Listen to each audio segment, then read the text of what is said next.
We went to Australia and New Zealand with a big team. We filled stadiums, both in Auckland and in Melbourne. And I'd never been under a stadium before. There's a whole city under there.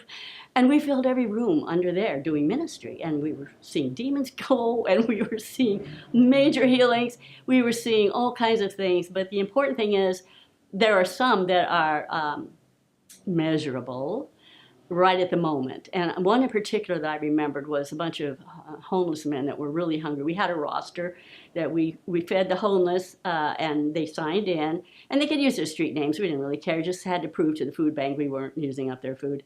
And so there would be 100 men that had signed up, and they were there, and they were eating, ready to eat. And we had been given these individual quiches from an event that flopped and didn't go, and so they came over and gave it to the food bank. So we had 80 quiches and 100 men.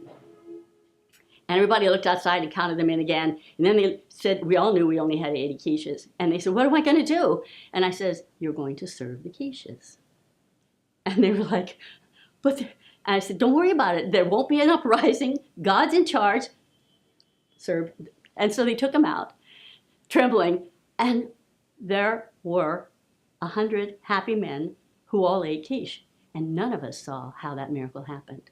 Because I watched, we all watched, where's this miracle happening if it happens? Because we were having faith, but not enough. We were still scared. But it happened, and nobody could figure out how it happened. But we had the count of both of those. It was fascinating. So I wasn't the only one that saw it. The whole room full saw it, and it was really special.